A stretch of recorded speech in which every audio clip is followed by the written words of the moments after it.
नमस्कार, मी गायत्री स्वामी आणि आपण पाहत आहात सकलम. आजच्या न्यूज अनालिसिस मध्ये आपलं स्वागत आहे. आजच्या घडामोडी आणि त्याचं सविस्तर विश्लेषण. पहिली बातमी आहे, मुश्रीफांसह अनेक संचालकांना जिल्हा बँकेतून पायउतार व्हावे लागेल. बँकिंग कायदा दुरुस्तीस रिझर्व्ह बँकची मान्यता. जिल्हा मध्यवर्ती सहकारी बँकेच्या राजकारणात आता मोठी उलथापालथ होणार आहे. बँकिंग कायदा सुधारणा अधिनियम 2025 नुसार ज्या संचालकांनी 10 वर्षांहून अधिक काळ संचालक म्हणून काम केले आहे ते आता पुढील निवडणुकीसाठी अपात्र ठरणार आहेत. रिझर्व्ह बँकेने या दुरुस्तीला मान्यता दिली असून राज्य शासनाचे कक्ष अधिकारी सुधीर अमृते यांनी तत्काळ अंमलबजावणी करण्याचे आदेश दिले आहे. या निर्णयामुळे कोल्हापूरसह राज्यातील अनेक बड्या नेत्यांची जिल्हा बँकेवरील सत्ता संपुष्टात येणार आहे. तर या ऐतिहासिक निर्णयामुळे आता बँकेमध्ये नवे चेहरे दिसतील की इथेही घराणेशाहीचं सावट राहील याकडे सर्वांचंच लक्ष लागलेलं आहे. पुढील बातमी आहे, कोल्हापूर जिल्हा परिषदेवर कमळ फुलणार की घड्याळ चालणार. बऱ्याच दिवसापासून कोल्हापूर जिल्हा परिषदेचा अध्यक्ष भाजपाचा होणार की राष्ट्रवादीचा असा पेच निर्माण झाला होता. तरी कोल्हापूर जिल्हा परिषदेच्या अध्यक्षपदाचा तिढा अखेर सुटल्याचे चिन्हे असून सर्वाधिक 20 जागा जिंकणाऱ्या राष्ट्रवादी काँग्रेसला म्हणजेच अजित पवार गटाला हे मानाचे पद मिळण्याची दाट शक्यता आहे. मुंबईत झालेल्या महायुतीच्या वरिष्ठ नेत्यांच्या बैठकीत राष्ट्रवादीच्या नावावर शिक्कामोर्तब झाल्याची माहिती विश्वसनीय सूत्रांनी दिली आहे. आगामी मंगळवारी म्हणजेच 17 मार्चला होणाऱ्या निवडीपूर्वी याची अधिकृत घोषणा केली जाईल. उच्च व तंत्र शिक्षण मंत्री चंद्रकांत पाटील आणि जनसुराज्य शक्ती पक्षाचे आमदार विनय कोरे यांनी हे पद भाजपाला मिळावे यासाठी जोरदार फिल्डिंग लावली होती. मात्र ज्याचे सदस्य जास्त त्याचा अध्यक्ष या सूत्रानुसार राष्ट्रवादीने बाजी मारण्याची दाट शक्यता आहे. यामुळे इच्छुक सदस्यांची धाकधूक वाढली आहे. राष्ट्रवादीकडून शिल्पा खोत, शैलजा पाटील, पूजा पाटील, शोभाताई फराकटे ही नावे आघाडीवर आहेत. यापैकी कोणाला संधी मिळेल हे 17 मार्चला दिसेल. पुढील बातमी आहे, कोल्हापूर महानगरपालिकेत प्रशासकीय आणीबाणीसारखी स्थिती. कोल्हापूर महानगरपालिकेतील रिक्त असलेल्या 1741 जागा कायमस्वरूपी भरण्यासाठी महाविकास आघाडीने महापालिकेसमोर आक्रमक साखळी उपोषण सुरू केले आहे. शहराचा आकृतीबंध तयार असूनही नगरविकास खात्याच्या मंत्रालयात पदभरतीची फाईल प्रलंबित असण्याने प्रशासकीय कामकाज कोलमडले आहे. या संदर्भात विरोधी पक्षनेते राजेश लाटकर, काँग्रेस गटनेते इंद्रजित बोंद्रे आणि स्वाती एवलुजे यांच्या नेतृत्वाखालील शिष्टमंडळाने महापौर रूपा राणी निकम यांना निवेदन दिले. निवेदनात म्हटले आहे की सध्या महापालिकेत मनुष्यबळाचा इतका तुटवडा आहे की एका अधिकाऱ्याकडे 4 ते 5 विभागांचा अतिरिक्त भार आहे. उद्यान, इस्टेट आणि पाणीपुरवठा यासारख्या महत्वाच्या विभागांना अध्यक्षच नाहीयेत. राज्य सरकारने 48 तासात सेवा नियमावलीला मान्यता देऊन पदभरतीची घोषणा करावी, अन्यथा शहरात प्रशासकीय आणीबाणी ओढवेल. मुख्यमंत्री कार्यालयाला वारंवार ईमेल करूनही दखल घेतली जात नसल्याने नगरसेवकांनी संताप व्यक्त केला आहे. या उपोषणाला विविध शिक्षक संघटना, सामाजिक आणि राजकीय संस्थांनी पाठिंबा दर्शवला आहे. यावेळी विनायक फाळके, आर.के. पवार, दीपाली घाटगे आणि विशाल शिराळे यांच्यासह अनेक पदाधिकारी उपस्थित होते.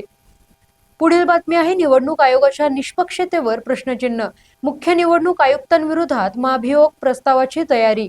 देशाचे मुख्य निवडणूक आयुक्त ज्ञानेश कुमार यांना पदावरून हटवण्यासाठी विरोधी पक्षांनी आक्रमक पावले उचलली आहेत. 193 खासदारांच्या स्वाक्षऱ्यांसह शुक्रवारी संसदेत महाभियोग प्रस्ताव म्हणजेच इम्पिचमेंट मोशन दाखल होण्याची शक्यता आहे. यात लोकसभेचे 130 तर राज्यसभेचे 63 सदस्य सामील आहेत. ज्ञानेश कुमार यांच्यावर पक्षपातीपणा, मतदार याद्यांतून नावे वगळणे आणि निवडणुकीत गोंधळ निर्माण करणे असे 7 गंभीर आरोप ठेवण्यात आले आहेत. इंडिया आघाडीसह आम आदमी पक्ष आणि तृणमूल काँग्रेस या प्रस्तावात आघाडीवर आहेत. घटनेच्या कलम 324 नुसार मुख्य निवडणूक आयुक्तांना सर्वोच्च न्यायालयाच्या न्यायमूर्तीप्रमाणेच महाभियोगाद्वारे हटवता येते. हा प्रस्ताव दाखल झाल्याने सरकार आणि विरोधकांमधील संघर्ष आता घटनात्मक संस्थांच्या स्वायत्ततेपर्यंत पोहोचला आहे. पुढील बातमी आहे, नेपाळमध्ये जेनझी नेतृत्वाने 2/3 जागा जिंकून दिला प्रस्थापितांना मोठा धक्का. नेपाळच्या संसदीय निवडणुकीत 35 वर्षीय माजी सिव्हिल इंजिनियर आणि प्रसिद्ध रॅपर बालेंद्र शाह म्हणजेच बालेन यांच्या राष्ट्रीय स्वतंत्र पार्टीने ऐतिहासिक विजय मिळवला आहे. 275 सदस्यांच्या सभागृहात 182 जागा जिंकून बालेन यांनी 2/3 बहुमत मिळवले आहे. बालेन यांनी स्वतः माजी पंतप्रधान के.पी. शर्मा ओली यांचा पराभव केला, जो नेपाळच्या राजकारणातील सर्वात मोठा बदल मानला जातोय. 2025च्या युवा उठावानंतर ही निवडणूक पार पडली आहे. भारताचे पंतप्रधान नरेंद्र मोदी यांनी या विजयाचे स्वागत करत नेपाळच्या लोकशाही प्रवासाचा हा अभिमानास्पद क्षण असल्याचं म्हटलं आहे. गेल्या दशकात भारत नेपाळ संबंधात अनेक चढउतार आले. 2015 ची नाकेबंदी आणि ओली सरकारच्या काळात नव्या नकाशावरून झालेला सीमावाद यामुळे संबंध ताणले गेले होते. तथापि जलविद्युत प्रकल्प आणि कनेक्टिव्हिटीच्या माध्यमातून भारताने आपले स्थान टिकवून ठेवण्याचा प्रयत्न केला.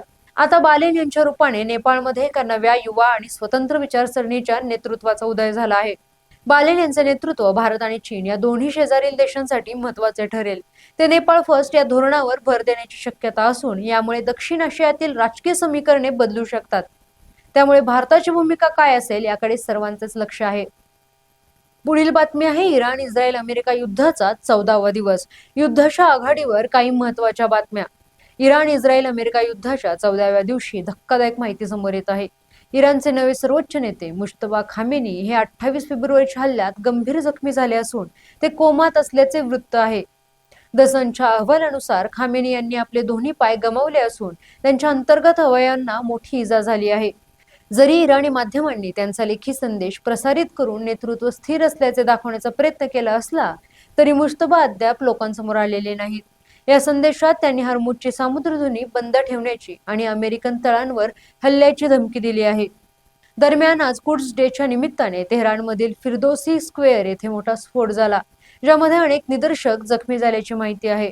दुसरीकडे अमेरिकन राष्ट्राध्यक्ष डोनाल्ड ट्रम्प यांनी दावा केला आहे की इराणचे दहशतवादी सरकार नष्ट होत असून ते लवकरच शरणागती पत्करतील.